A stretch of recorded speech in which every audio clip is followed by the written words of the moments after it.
Welcome to the Sunday night chat.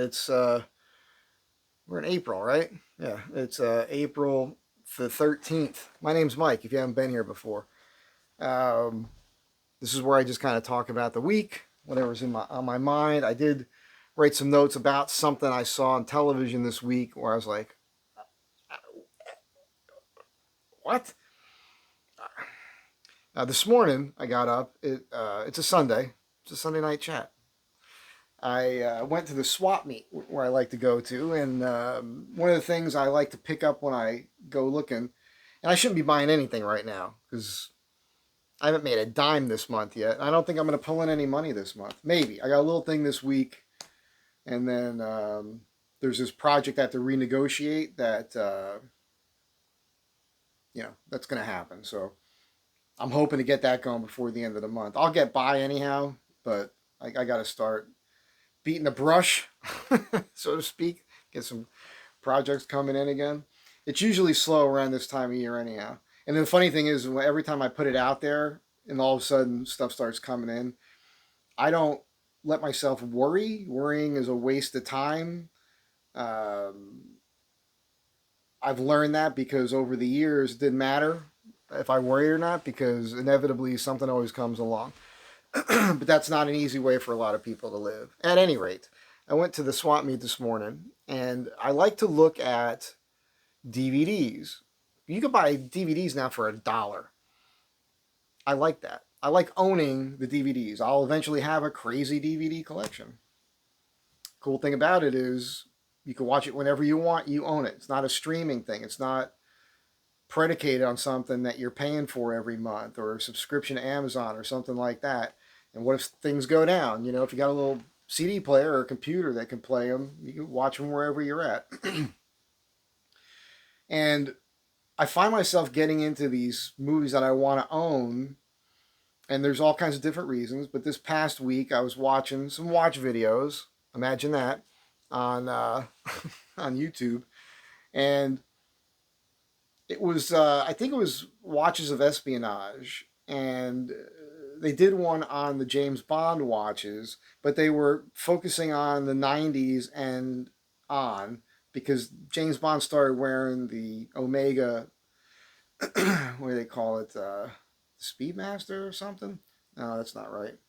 Seamaster, the Omega Seamaster 300 in the 90s. And they talked about a couple movies with Pierce Brosnan. And I went to the swap meet this morning, and sure enough, I found two 007 movies. I just watched one. It was GoldenEye. And I'm not so this isn't even what I wanted to talk about. What else is new? The neat thing about it is I think he's wearing a quartz Omega Seamaster in that movie, and he uses it like he's got it's all bullshit. None of this shit is realistic, but he's got a laser in the watch, that comes out of the little pip on the bezel, and he cuts through armor plating, in the base of a train so that him and his chick, he's always a chick with him, they can escape, Anyhow, what else did I get out of that movie? It was really interesting because it was from 1995, and it was amazing how they were putting in the politics of women in power, women heroines, women villains. Famke Janssen, I think her name is. She's pretty hot. She plays this evil Russian. Her method of killing men, is in the throes of passion, wrapping her legs around their waist and squeezing them till they die because they can't breathe. There's nothing realistic about that. So, like, I can't take my thumbs and stick them in your eyeballs. I can't whack your head together. I can't grab you and snap your neck. I can't jam your throat. I can't do any of those things because I'm looking at a beautiful woman whose legs are wrapped around me. I don't get it. It's crazy. But, it's just crazy. The story of this is because I want to calm you down because I've been hearing things about this. It just so happened I didn't even realize it because I never saw the movie before. I think I stopped watching 007 movies after in the 70s. The latest guy, Daniel Craig, I caught his first one as Bond. That was pretty good. Roger Moore was my James Bond, and of course Sean Connery Can't go wrong with Sean Connery. But in this one, it's all about this EMP, right? And they show this EMP blast at this thing. The way it just none of this is real, and I wanted to calm you down with this.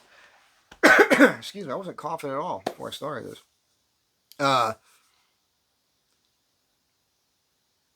All an EMP is, it happens. You can explode a nuclear device in the atmosphere, and that throws like a shock wave, for lack of a better term, out that will basically fry electronics, like capacitors and electronics, things like that.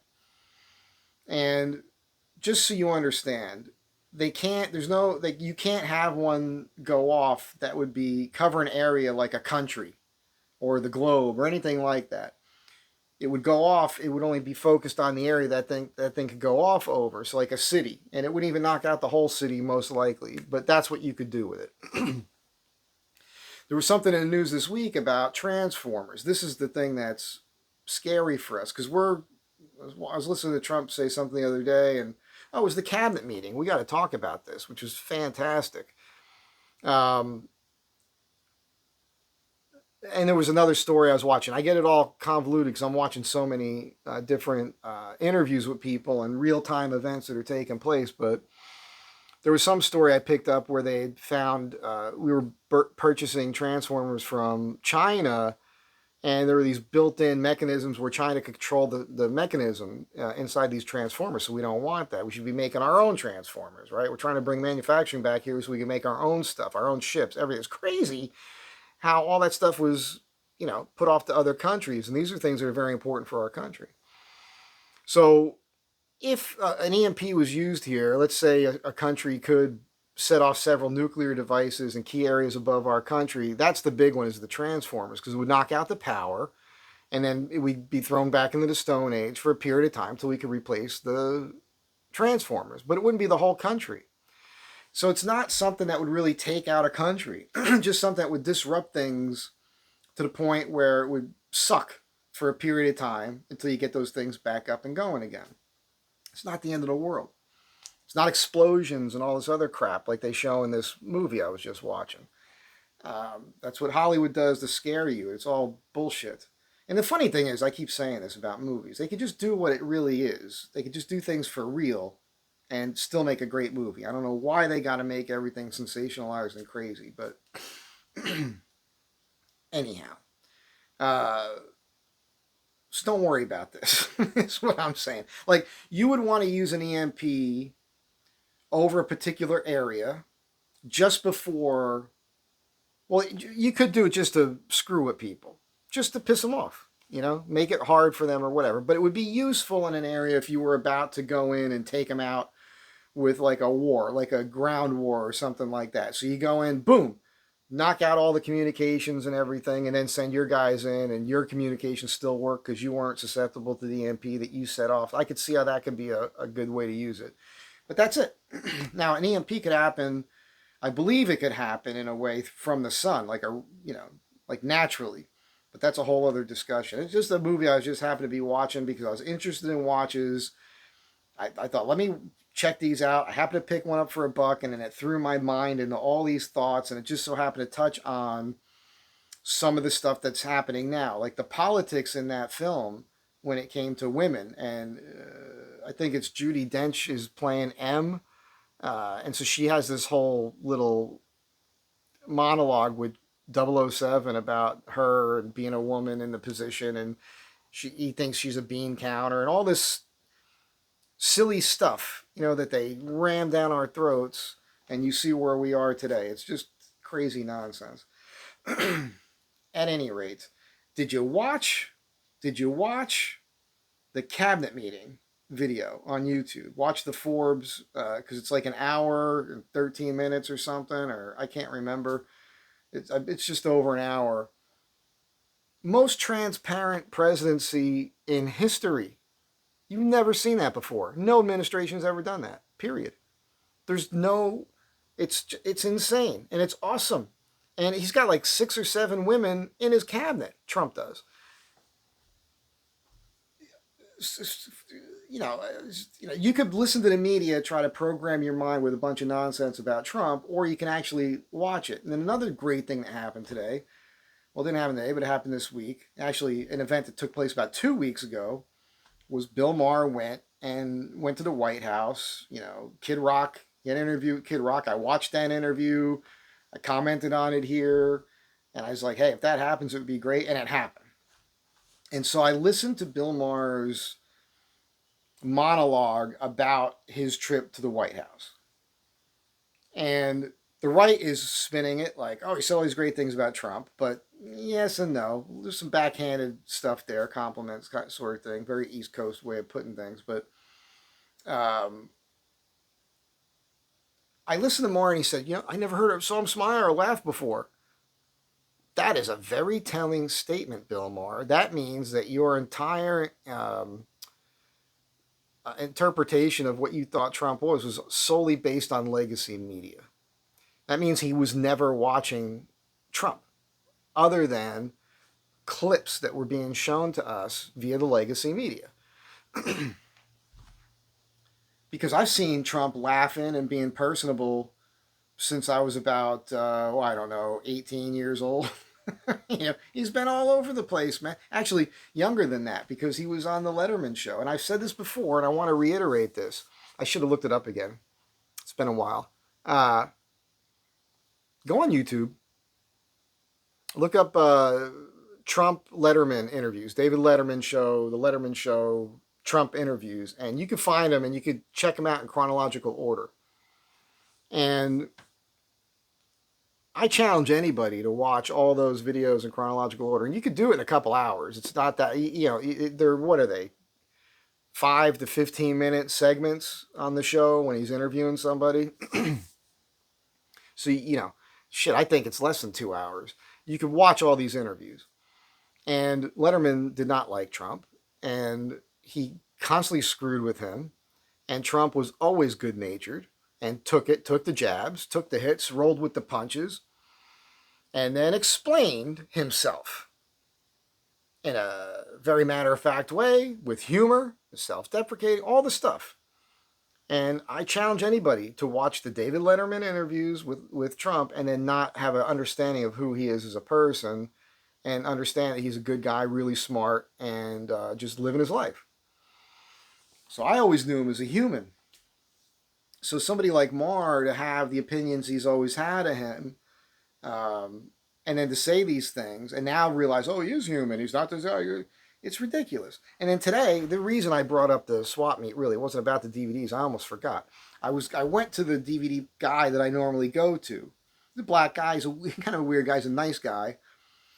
And he always has a few people sitting with him in there, kind of holding court. One of them is this like lazy-eyed Asian guy, and he was in he's been a character actor. He's been in a bunch of movies. He's I think he was in Big Trouble in Little China.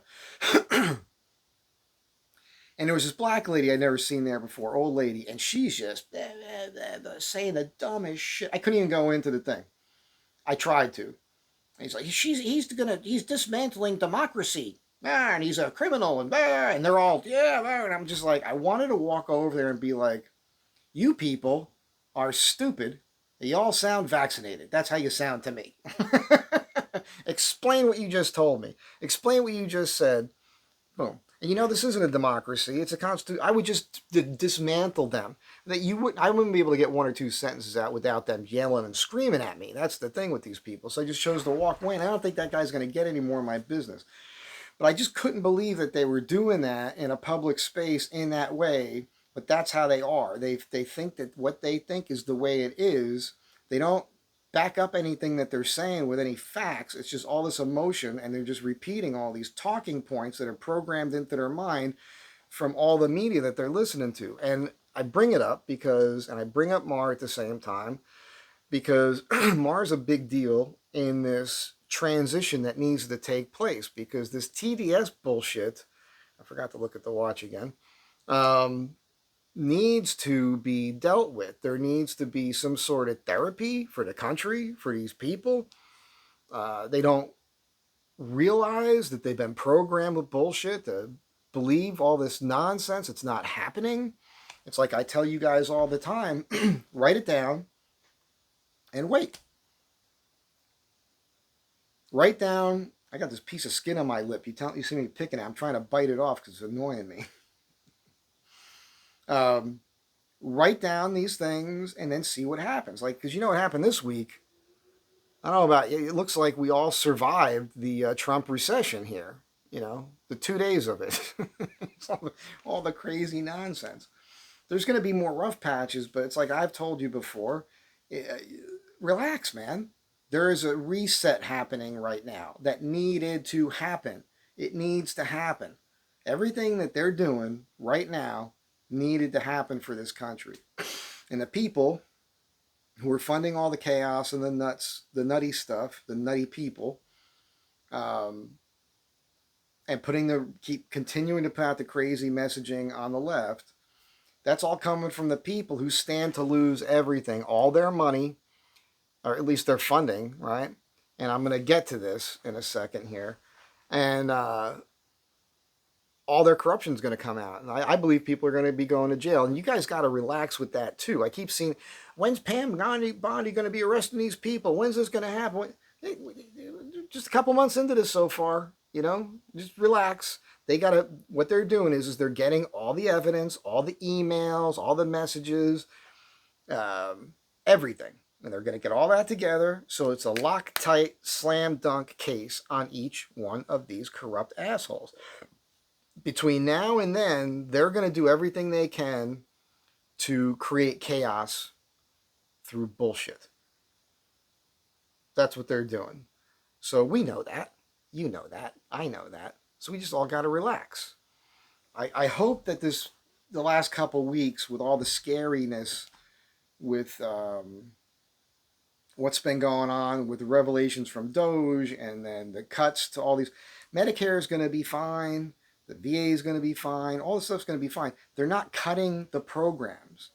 They're not keeping the money from going to the people who deserve it. They're trying to get rid of the waste and fraud. What part of that these people understand is the part that I don't understand. I don't know what's going on.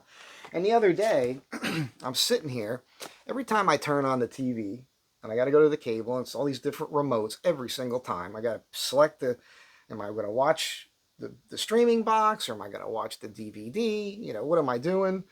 I got to get to that. And every time it goes on to the television, it sends me to a Spectrum channel. And it's always the news. It's a Spectrum news channel. And it's libtard news. That's what they should call it. It's libtard news. And there's a show, Inside the Issues. I didn't write the guy's name down. He's like this Indian guy. He's such a weird looking guy. He seems like a kind of a nice guy.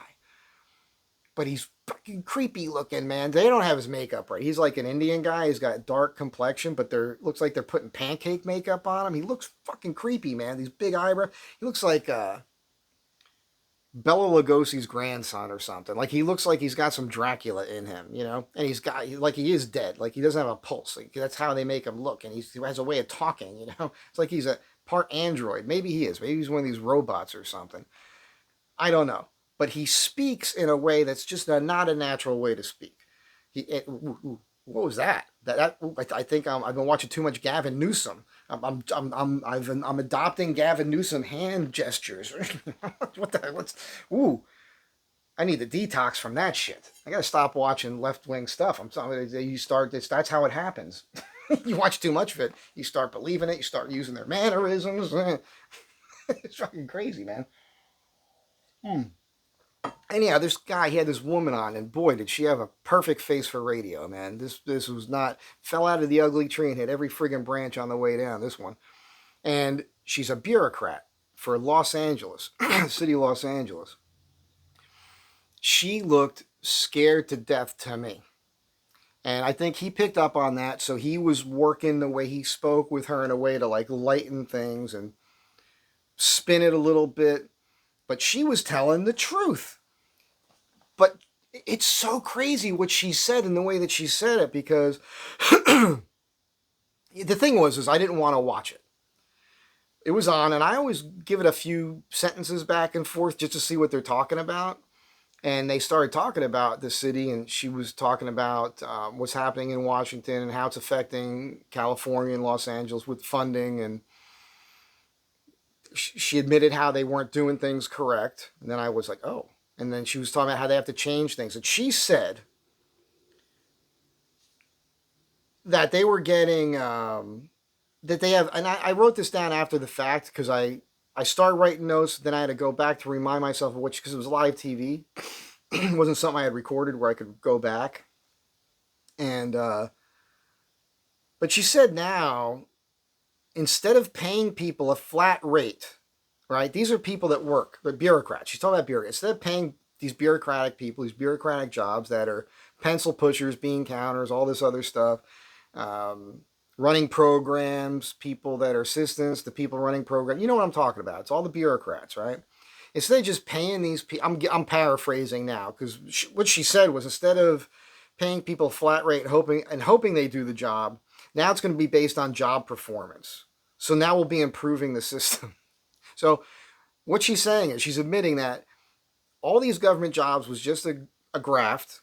They were jobs to provide jobs to people that were funded by taxpayer dollars. And because they had a guaranteed amount of money coming in all the time to pay for these jobs, and because they had budgets that were guaranteed every year, they could keep adding jobs to the bureaucracy, and people could keep getting paid and getting the vacation time and everything else. It didn't matter if they actually did the job that they were hired to do. That's what she's saying. And now all of a sudden, because they have, I think the word was unorthodox, but I wrote a question mark because I couldn't remember the exact term she used, so I wrote unorthodox. But they have unorthodox means of revenue that's being removed because of new policies in Washington.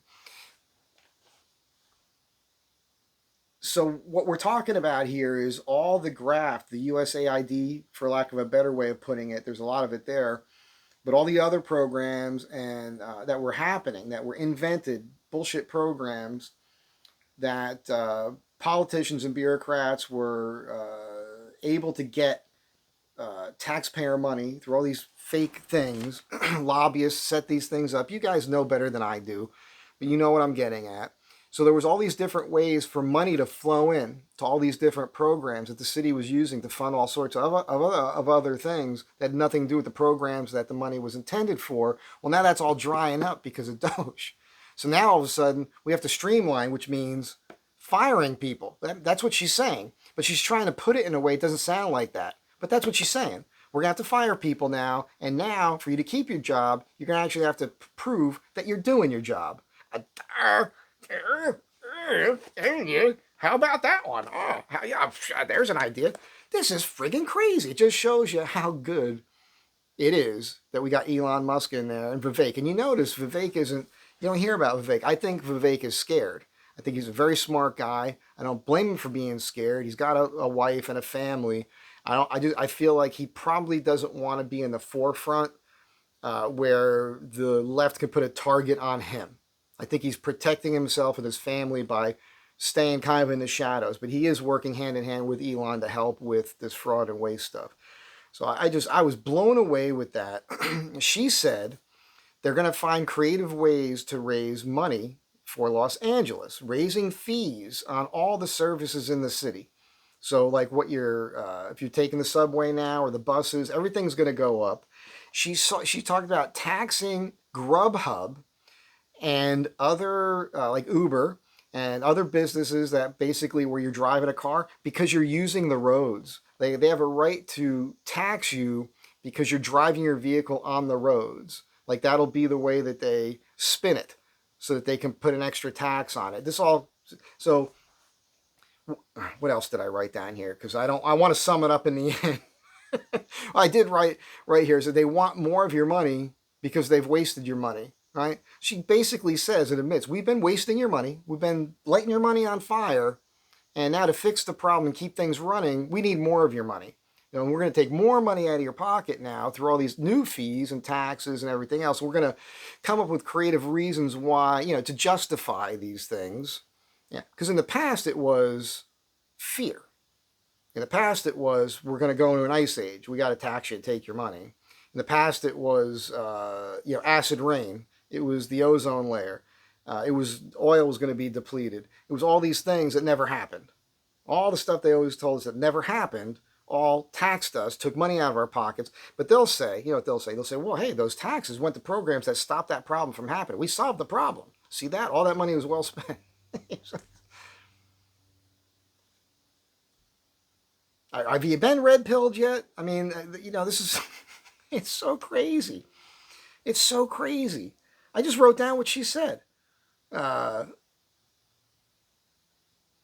and you know, streamlining is firing. And yeah, so this, I wrote this down. They speak in platitudes to make it sound like the things that they did was a good idea and the things that they're going to do is a good idea. Was so bizarre. You know, it's stuff like this where I wish I was more tech savvy and I had the time. It's funny, I had the time. I don't have any work right now, as I said in the beginning. So I'm doing other things I've been needing to do, like the van. We're going to talk about this towards the end of the video here, but if I could do it, I don't have the time to learn how to do it. That's the thing. It's a learning curve thing. If I had a team, you know, or if I could work with some young people that were quick with this stuff and I could just do the talking and tell people what I want to do and have them do it and set me up so I could do this right, it would be fun to take an interview like that and play it and then stop it every couple minutes in and just go, you hear what they just said? Did you see that? Here's what they're saying. Just break it down for you. Because I think people like this woman that was at the swap meet this morning repeating all these sound bites, they hear what they need. They're not, I wrote down, you know what these people are? They're like Carnies. They're Carnies Svengalis is what they are. Because, and I write that because that means they're not good. It means they're really, really, really shady. And I know because I was a Carney.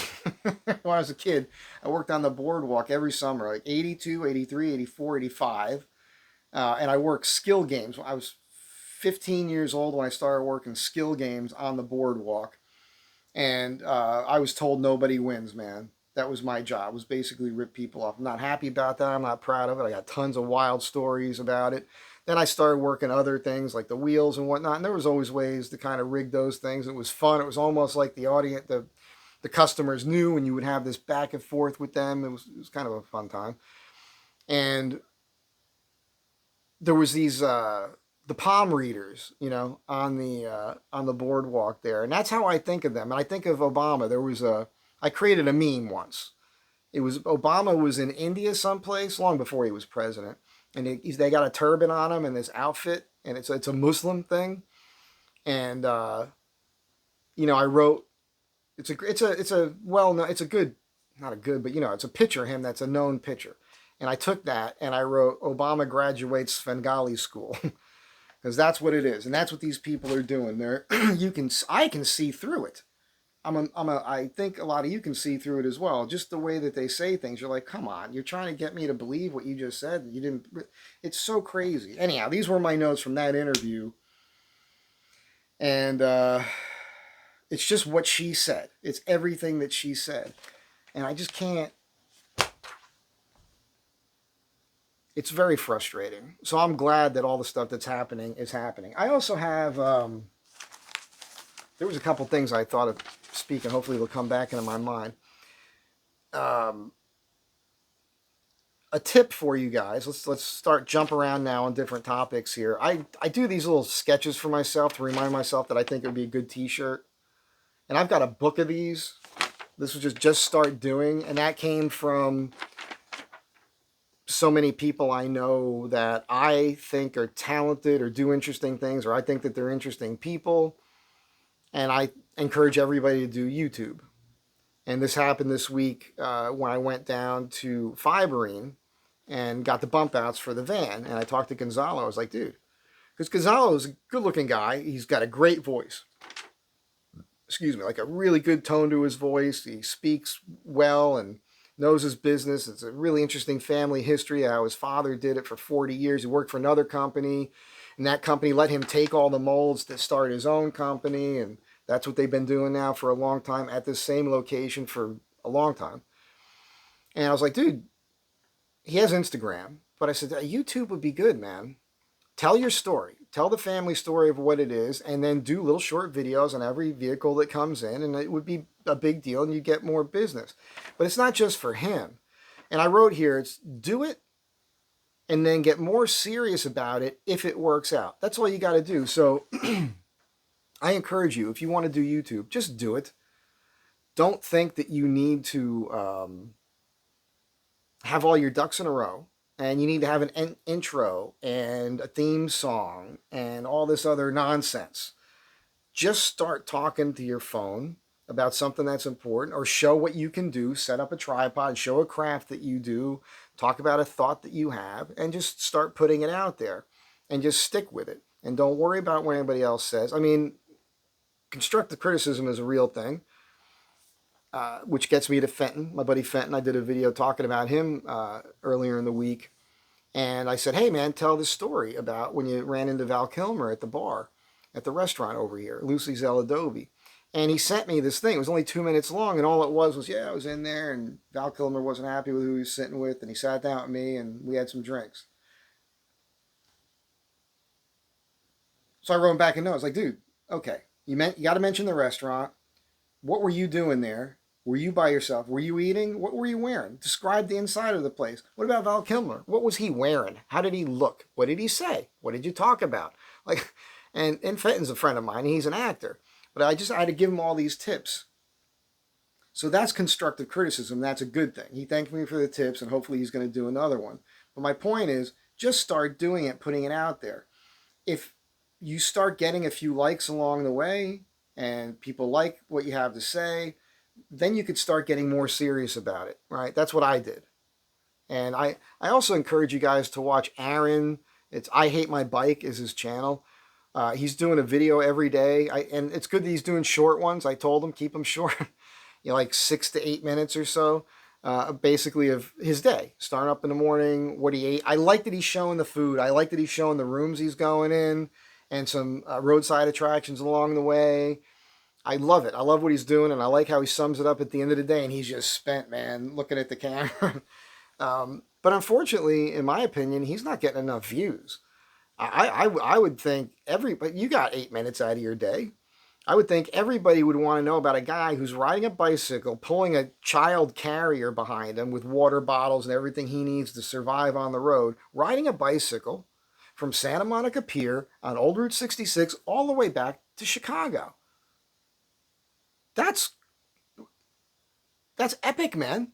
That's epic. That's a human doing badass human. That guy's a badass, man. That is fucking cool shit.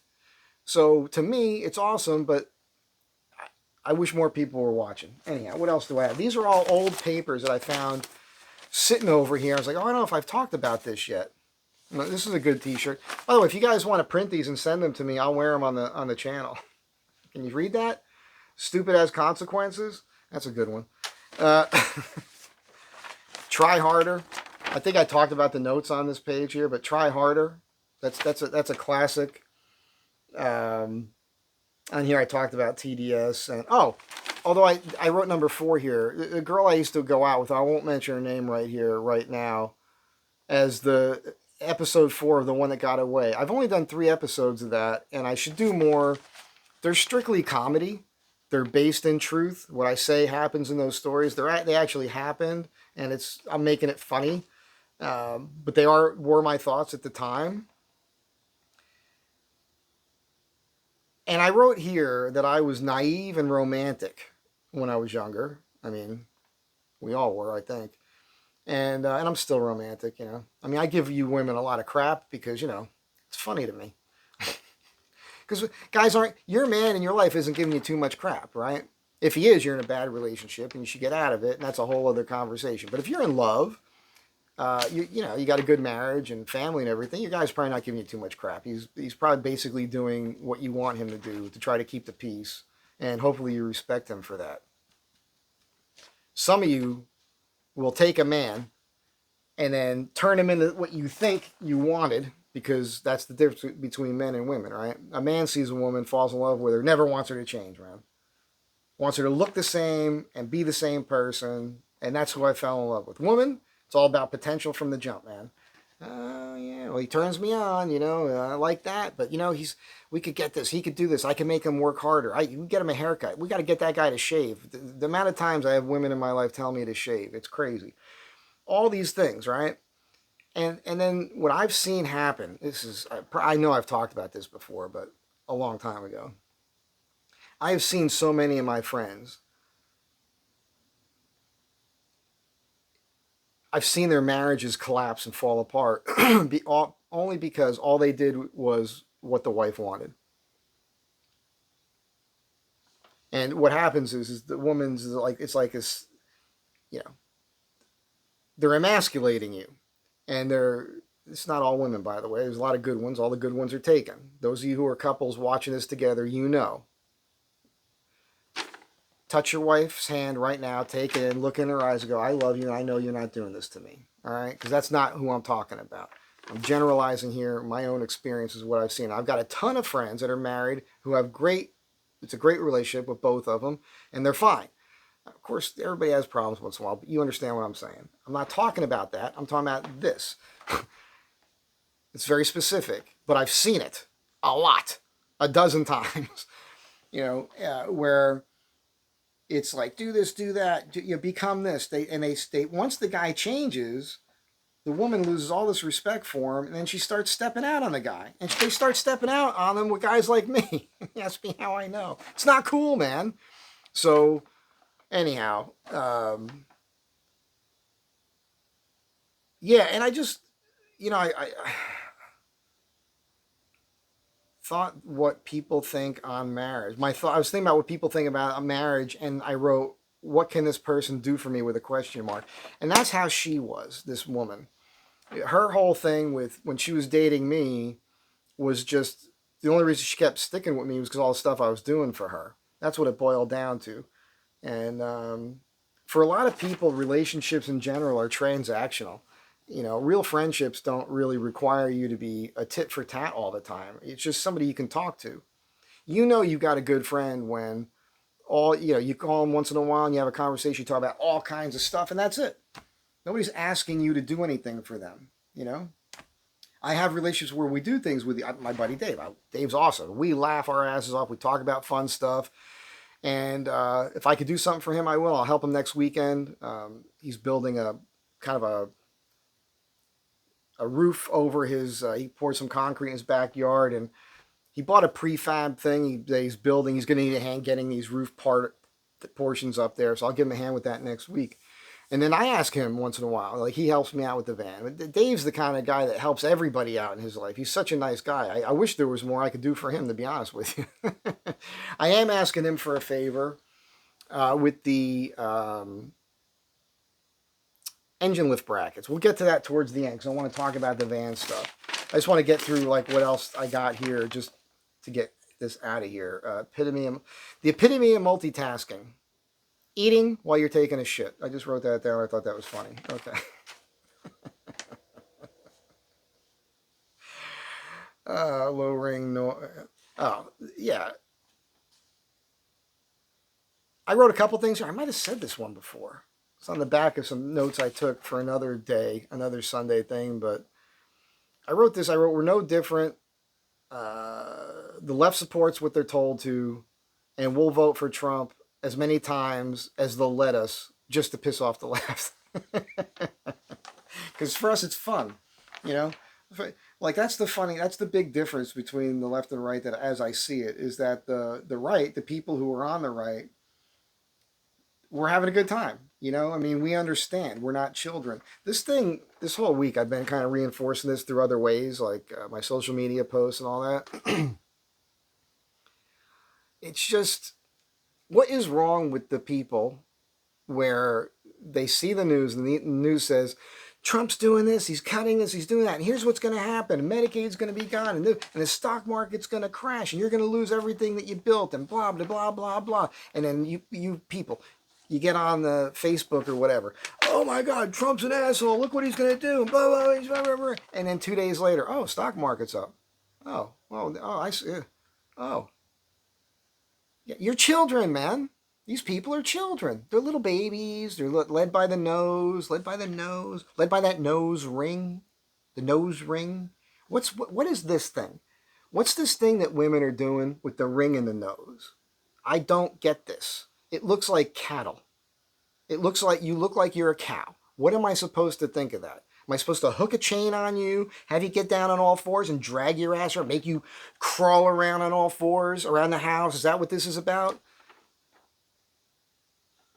Now that I think about that, that's not a bad. Yeah, that could be kind of hot, you know. I don't know. Maybe that's what that's about. I don't know. I don't know. That's just a weird thing, man. It's a telltale as well. Like you know how those people think that are doing that. With all the shit in their face, it's just crazy. Um, let's get to the van. As I was talking about Dave. So I've told this before, but I'll give you the history real quick. You know, when I got the van, I knew when I bought it that um, I was going to improve. I'm being a chick. I'm like the chick with the van.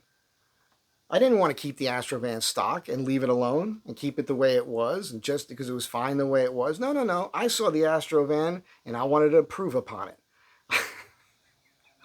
So I was just goofing on women for doing that to men. But a man is another human being. He's an individual.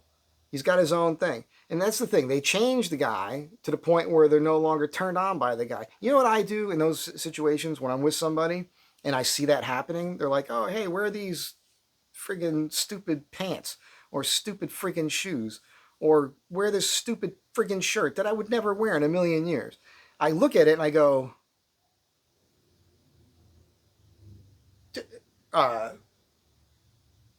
is it the guy that you fell for, that turns you on, that gives it to you right, that makes you laugh and everything else, that's not enough for you? You want me to start dressing like half a fag here? If I start doing that, all of a sudden, I'm telling you, you're not going to like me anymore, so I ain't doing it. I'm going to remain who I am. This is the guy, if you don't like it, then step out. Because I'm going to keep being the same guy who I am. That's a crazy thing that I don't understand with people. I can't tell you how often it happened to me when I was young. I start dating somebody, and it's always a matter of time. Days, weeks, months. One day, you wake up next to that person, and all of a sudden, they forgot who they were pretending to be for all the time leading up to that moment. And they're not the same person. You're like, what the? Where did that come from? And then you realize, oh, that's who you really are now? This is all just an act to get me? Like you wanted me so bad that you pretended to be a complete other person? That's insane. That's crazy. And people do this all the time. And I'm sure that men do that to women too, but I don't. I'm exactly the same guy I've always been. But back to this, the van, because I didn't want the Astro van to stay the same. I knew what the potential was with it, and I've been doing it. And over the course of, what are we talking, 18, 19, 20, 1, 2, 3, 4, 5. So 7 years now, about 7 years, I've been working on this Astro van. And I've been upgrading it to make it more 4x4 capable, but at the same time, I'm keeping in mind that I want it to have good road characteristics. And, you know, I'm not going to get too much with the insider baseball because a lot of you won't get it and don't care. This is not your thing. But I have to tell you a little bit about it. So the idea with a 4x4 is you do a lift of sorts. With the Astro van, really the best way to pretty much go is a body lift. Okay?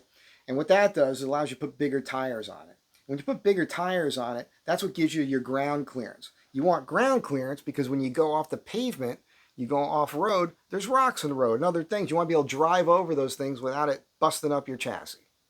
Simple as that.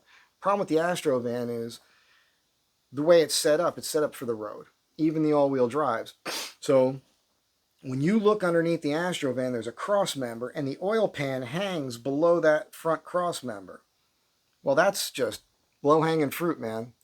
Dave had that set up, and he hit a rock out in the desert, busted open his oil pan. He had to put a whole new engine in his van. It's happened to a few people in the Astro van forums that I'm a part of that I don't really participate in anymore.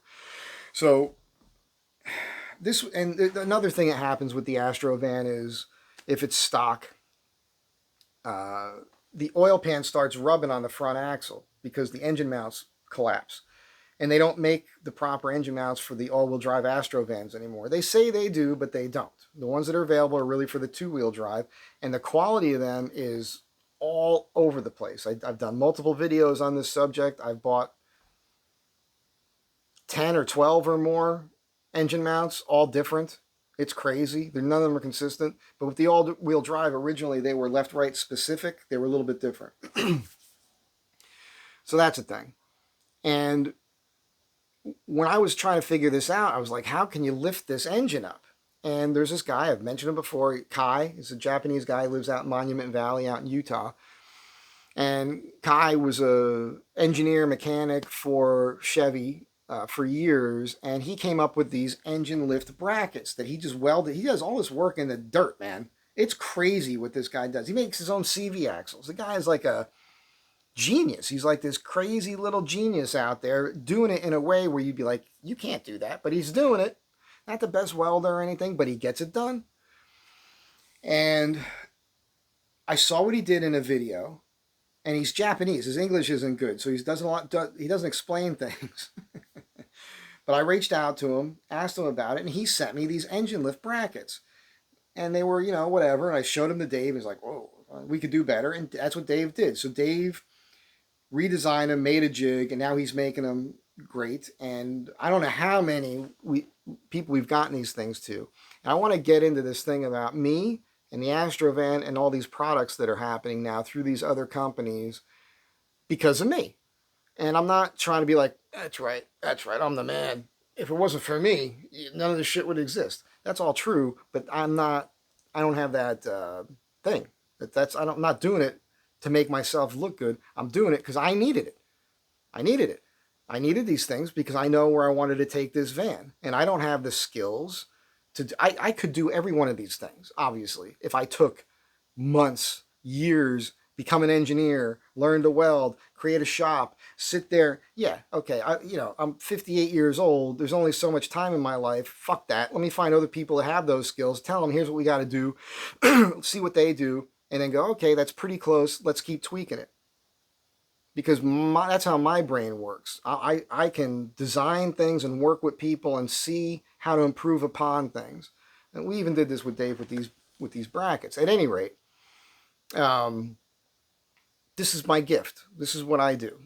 And getting people together and getting people to do things, and then it's better for a whole group of other people. So all the things that I'm trying to do for myself, I'm able to help out the entire Astro van community with these parts now. This is how it's working. So Dave is now making these engine lift brackets. It comes with a transmission lift as well. And he's got a place that CNC cuts all the parts. He does the welding and paints it, puts it in a box, and sends it out to people. And then those people can watch my videos. We got to do another video on that pretty soon, a better one. At any rate, I'm bringing this up. I want to talk about the other products too, but on the we'll get to this. We'll end up. I'll stick on these parts. I'm asking Dave right now if he can give me 2 sets of these because there's a woman I know in Colorado that just bought another Astro van and she wants to do the lift. And it only makes sense if she's going to do the lift, or when she does the lift, to do the engine lift and the transmission lift at the same time because the guy's already underneath there. Just do it all. You're done. Your engine's no longer hanging. Once you do the engine lift brackets on the Astro van, now you can use any engine mount there is. The crappy engine mounts that you buy, you can just buy those and put them in. They're rubber. They're going to absorb more of the vibration. They're going to be better than the polyurethane. It's the way that you want to go. Trust me. It's over after that. No more problems. Your oil pan will never hit the axle. Your oil pan will be 3 inches above the axle.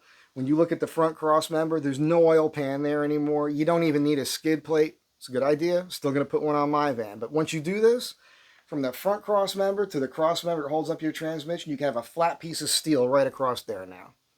Nothing that bends or anything. Just a flat piece, man. This is all genius stuff that we came up with here. So Dave makes them. He sells them. I don't know what he's selling them for. If it was me, to me, those kits should be like $350 minimum. That's what I think. Because it costs money to have that stuff made. It takes Dave's time. He's got to weld those things up. He paints them, everything. He's shipping them out. I'm sure shipping's separate. But he's doing all this and he's not making money on it when you factor in his time, really. So I'm just throwing that out there. I'm just saying they should cost money. But I need him to get me a set for her, and I want to also send a set to this guy Jordan up in Canada. I get a kick out of him. He's got an Astro van, and I want him to make his van better. So this is me asking Dave, please give me those 2 sets, and he probably will. Now let's stay on the products here real quick. Because I guess I'll just bring this up now. I was going to wait, but I'm trying to, in my head, lay it out so it makes sense to you guys. On the 26th of this month, there's going to be the event with Wonder Hussy. She's having a YouTuber meet and greet at the Baghdad Cafe on Old Route 66. It's about 2.5 hours away from here. It's just west of Barstow, I think, on Old Route 66 there. Just underneath the 15, I think, is what it is. And you guys can look it up. It's Newberry Springs, California. And so she asked me if I wanted to participate. I mentioned, can it also be a Astrovan meetup? Everything's golden. So if you got an Astrovan, you want to meet me, and you want to see my van, what I'm doing, I'll be there.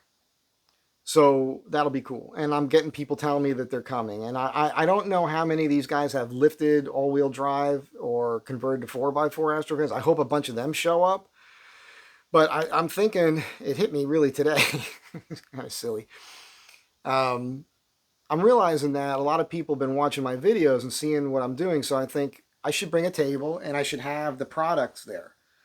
Or at least be able to talk about it. Because I think it's basically, I'm going to end up doing a thing where maybe we'll set a time a day where if you're an Astrovan owner, you guys can all come and listen to me talk about these things, and I could show it to you on the van. I think that would be the right thing. Otherwise, what's the point of an Astrovan meetup if I'm not actually, kind of taking charge of it and making it like, hey, here's what we're doing. Here's what I've done. Here's what you can do. So there's the engine lift and transmission lift brackets. So if you guys show up, I can show you them. I can walk you through it. And I want to have a set from Dave sitting there that are on the table, so I can explain it in front of people. Then there's the track motive axles, right? So I've got the only set on the planet right now for the Astro van. And I got to tell you, and I got to call Ed Snyder, I think it is, this week, probably tomorrow, and give him kind of like a, hey man, I love him. Because the road handling so far is all I've been doing. I've had him on the highway, much smoother. It wasn't like I had a bunch of vibration before, but now it's much better, especially in the city. It's incredible. It just feels, and I can feel it. Here's the crazy thing. So what they are is they're extendable axles. So instead of a CV axle just having a solid steel shaft between the two ends, there's a piston built into it. So it elongates when it needs to. So if you cut your wheel, right, you cut your wheel and you go up on a turn or something, that axle can extend a little bit so the tire doesn't want to pull to an angle. The tire will stay vertical because now there's a gap in the axle, right? So the axle moves. That's going to put less wear and tear on your ball joints. It's going to prolong the life of your ball joints. And so when you're off-road, that's a big deal. On top of that, they're just made out of the toughest stuff there is. And they're designed so that the end that goes in the front differential, if you have a lift, you can have an extreme angle because they don't have that big cylinder that you have in a standard CV axle with just 3 lobes. This has like 8 ball bearings and it's very short, so it can go on all these extreme angles and not wear itself out. And then the boots on these things are like super heavy duty, so they shouldn't be tearing or anything.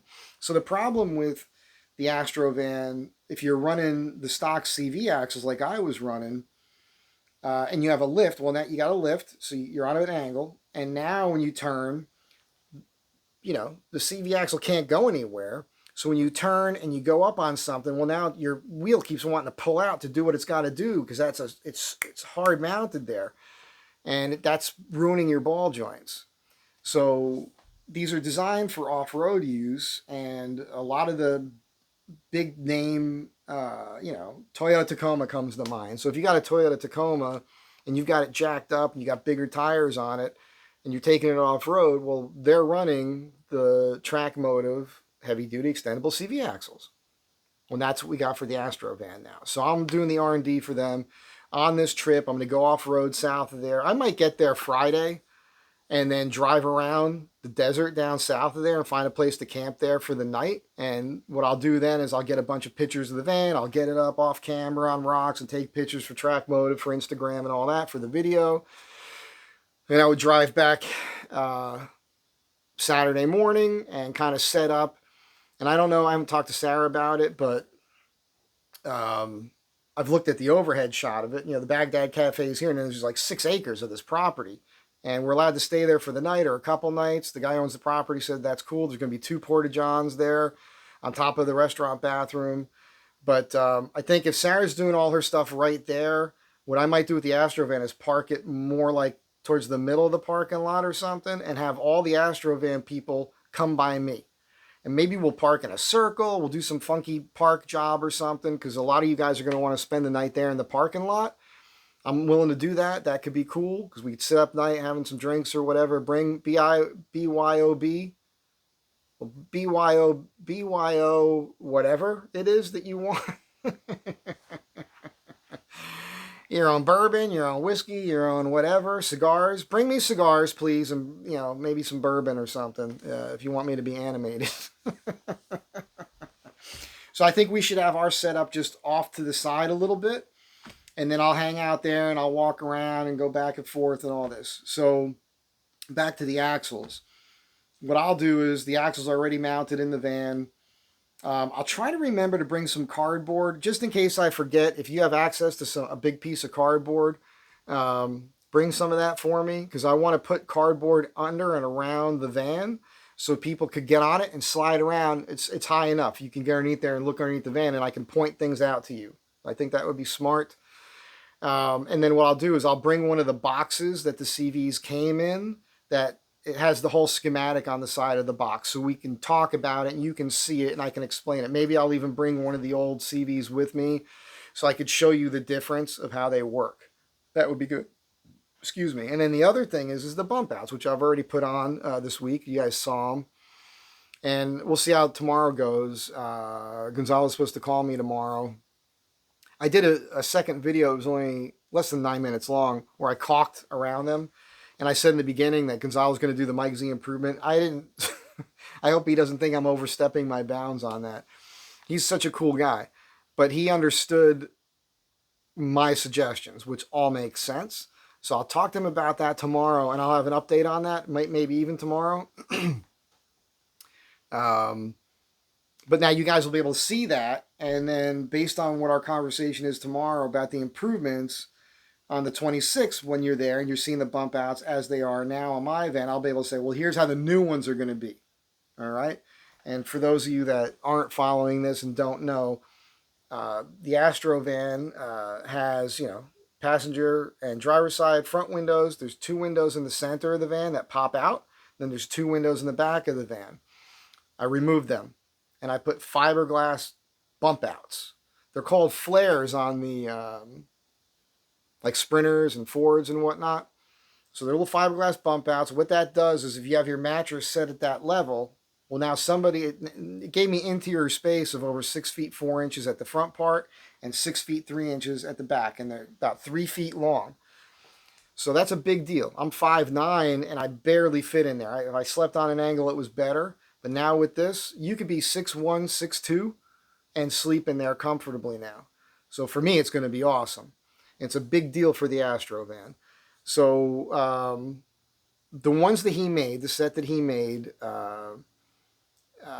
were made for a guy. He brought his Astro van in, and unfortunately, nobody thought about it enough. So they made it where the passenger side one, the sliding door has to go over that. Well, the guy's van didn't have the original factory plastic trim in there, and they gave it just about 1/8 of an inch of a gap. They did it perfect. So they gave you the maximum depth of that, which would be the smart thing to do, except people who are buying them right now, if they have, Gonzalo said he sold 20 of them already. If any of those people still have their factory trim, it's not going to work. So we're going to talk about that tomorrow. He's going to have to make that right with those people. I don't know how he's going to do it.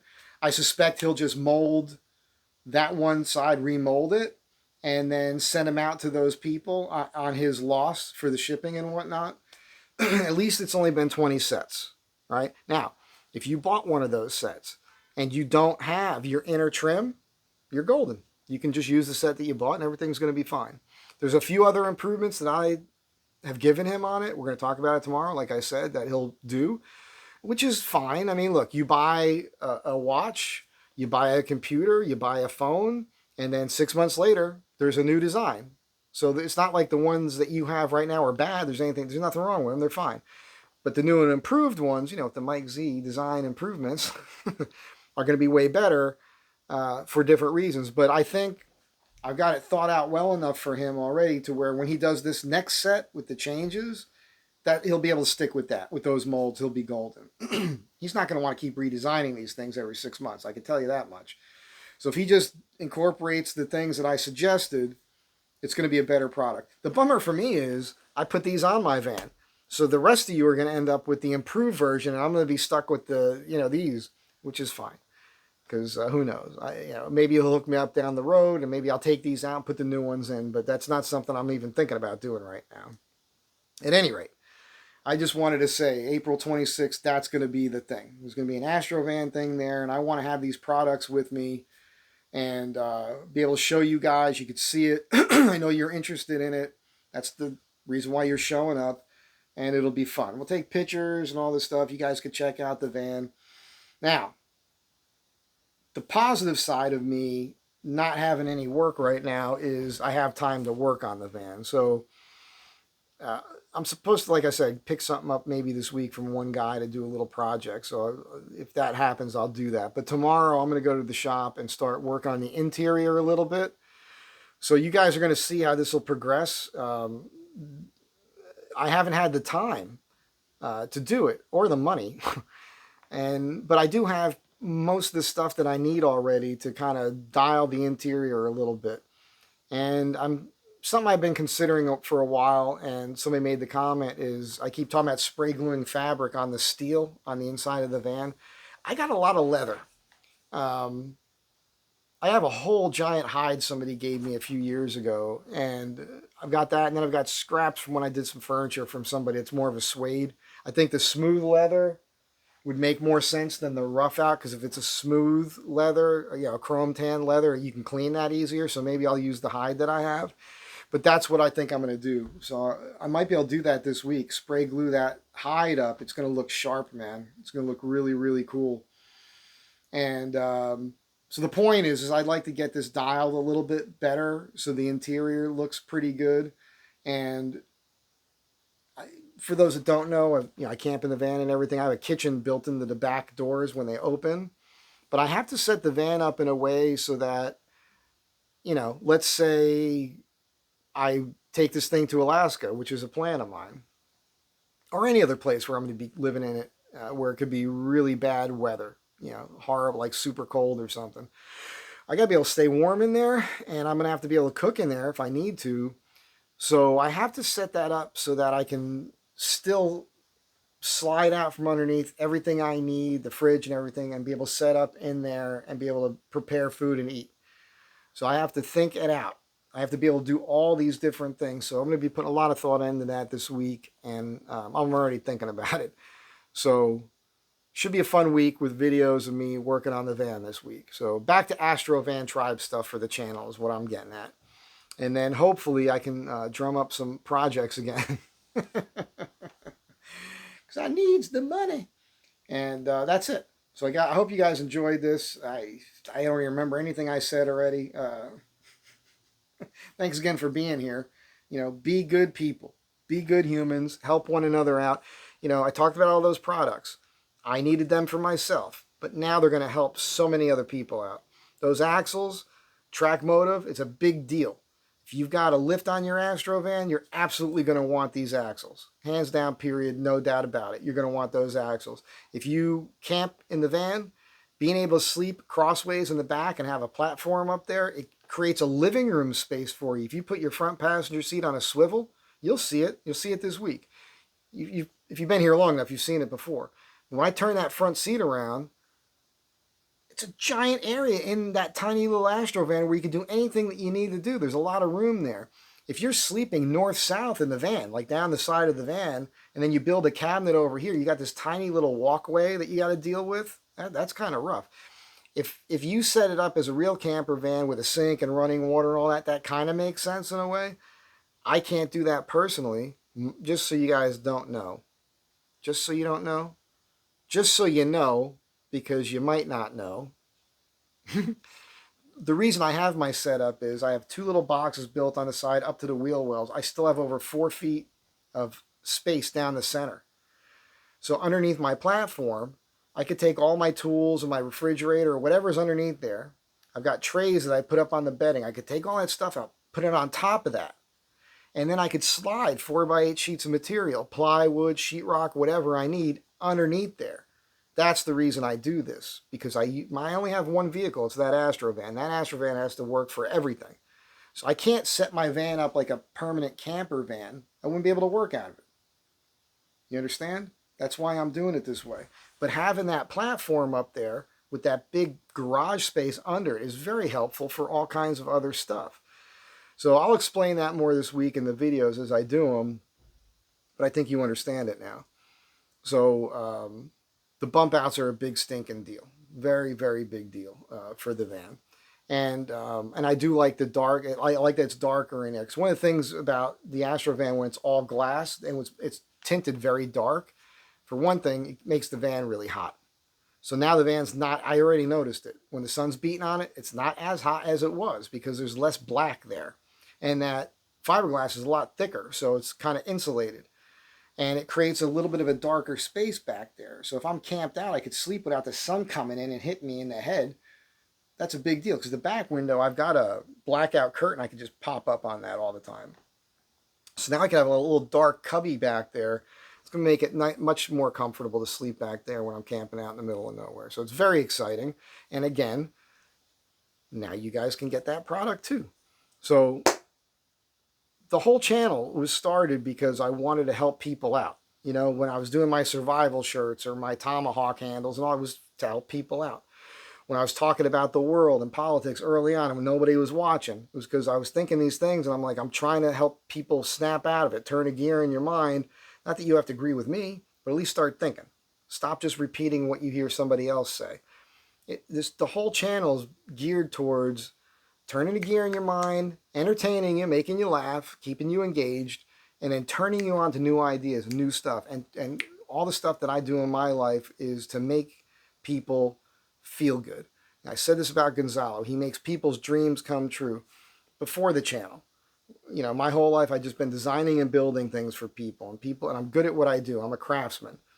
And you know, you call me up and you need a custom built in and you have all these things you want to accomplish with it, and I look at it and I talk to you and I look at what you got and I give you some sketches, and when I'm done with it, it's way beyond what you wanted it to be. Way beyond. That's what I do. I make people's dreams come true. I make people happy. I like making people happy. That's the reason I want to do the stand-up, really. I like making people laugh. I like making people feel good. It's the reason I compliment people all the time. They're genuine compliments. If I tell you got a great head of hair, you're a good-looking guy, whatever, and I always have to throw in, don't worry, I'm straight. It's because it's the truth. Because guys don't compliment one another enough, you know? Make people feel good. Do good. Be a good human being. All right? When you're good to people, and you're doing good for other people, good things happen to you. And if we could start this thing, if we all had this mindset all the time, the whole world could be a better place. But at the same time, when somebody's being shitty and stupid, you should be able to stand up to that. You know? Do no harm, take no shit. I'm out. Catch you guys in the next one.